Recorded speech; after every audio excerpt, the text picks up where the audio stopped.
Welcome back, wonderful women, to the Nourished by Claudia channel. So welcome back. Today we're going to discuss how to exercise if you want to get your period back and if you want to support your fertility. And I'm going to get into the nitty-gritty, and I'm also going to let you know how I exercised when I was trying to get my period back and when I was also trying to have a baby. But before I go ahead and talk about all of this, first of all, make sure that you subscribe to this channel. This is going to help me so immensely, so please do it. And then a word of warning: this video may cause excessive smiling and an overwhelming sense of joy, so viewer discretion is advised. And remember that the information provided is for entertainment purposes only. For any serious concerns, please consult with a medical professional or a healthcare provider. And if you are working with me, please make sure that you stick to the recommendations and all the things that we have already discussed. Now that this all behind us, let's focus on exercise. Is it healthy? Is it not? Can you exercise when you're trying to get your period back? Can you exercise when you're trying to get pregnant? So to start with, I really would like to discuss the negative effects that exercise has on your hormones and why it may be a good idea for you just to take a break from it. So first of all is energy deficiency. Intense or prolonged exercise, especially when coupled with inadequate caloric intake, can lead to energy deficiency, or also called low energy availability. This energy deficit can disrupt hormonal balance, particularly affecting the HPA axis, which is the hypothalamic pituitary ovarian axis, which regulates the menstrual cycle and fertility. Another things to consider is stress response. So exercise is a form of physical stress on the body, and excessive or intensive exercise can trigger a stress response.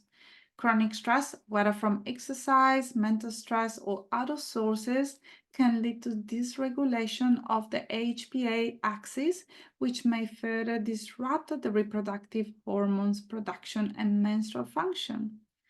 Low body fat percentage. Intense exercise combined with low body fat percentage, common in athletes or individuals with intense workout routines, can lead to HA. So low body fat levels can interfere with estrogen production, which is necessary for the regular menstrual cycles and fertility. Disrupted hormonal balance. Intense exercise can disrupt the delicate balance of reproductive hormones, including estrogen, progesterone, and luteinizing hormones, LH, and this disruption can impair ovulation. Not only to mention that it can also impact recovery. So inadequate rest and recovery between exercise sessions can prolong the stress response and hinder the body's ability to restore hormonal balance. Insufficient recovery time can exacerbate the negative effects of exercise on hypothalamic amenorrhea and fertility. And last but not least, I also would like to mention physiological and psychological stress. The pressure to maintain a certain level of fitness or performance in athletic endeavors can contribute to psychological stress, which can also disrupt that HPG axis, which is the hypothalamic pituitary gonadal axis, which impact the menstrual cycles and fertility. So you may have already felt that I was talking about you, or you may be in a stage where you're wondering, but I'm not running a marathon every week and my body composition is looking pretty okay. So is exercising really disrupting my ability to get pregnant and to have a functional menstrual cycle? So that's what I did. That's where I was at when I started my HA recovery journey, because I wasn't really too sure if my way of eating or my way of exercising or my chronic stress was really the root cause of my hormonal imbalance. I decided to allow myself to simply rest as much as possible for a month. I thought that a month was absolutely achievable, and worst case scenario, I exactly knew what to do after the 30 days were over. So what did I do for the first 30 days? I simply allowed myself to go for walks, not too long, but simply walks in nature specifically, so next to the ocean or somewhere where there was a forest. So I did lots of forest and nature and jungle bathing back at that time. I did some random hiking, but I didn't do them on a weekly basis. I also allow myself to do some stretching, some yoga, and just 10 to 15 minutes Pilates a couple of times a week. I have to say that in the beginning, the first few days, they were really easy. It was a mental adjustment, but it definitely wasn't a physical adjustment. My body was soaking up all that glorious energy of finally taking some rest. But when the second week came along, my brain was going into many different directions because I was so used to get back into that training gear and was so used to push hard, go for a run, lift heavy weights, that I really didn't know what to do with myself.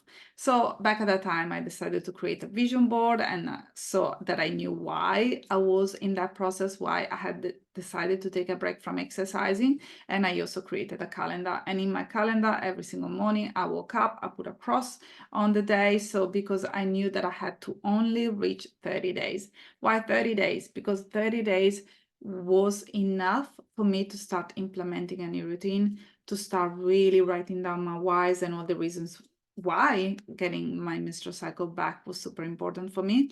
And it was also enough time to start bringing in different behaviors, such as going for a walk in the morning next to while watching the sun rising. That was so incredibly beautiful for me that even when the 30 days were over, I decided to completely cut down the run in the morning and to simply go for a walk with my decaf coffee close to the ocean, sit down on the beach, grab my journal, write a few things, write a few pages, or even read some pages from a very nurturing book.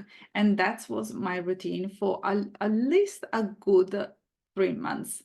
I did welcome in some Pilates and some strength training after the end of the 30 days. And within a 3 to 6 months period, my hormones were all back. I had started ovulating, I went back to menstruating, and I went back to menstruating regularly.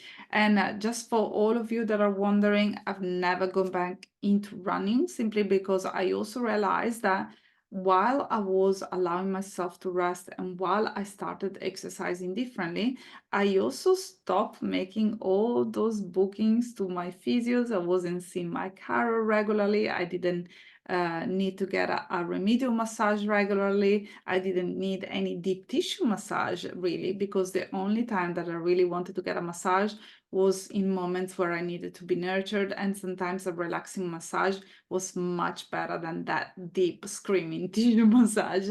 So after I had that realization, and after I realized that I was also saving so much money because I wasn't in pain any longer, then it was really a wake-up call to start really tuning in with my body and allow my body to take rest and to do what it needs to do.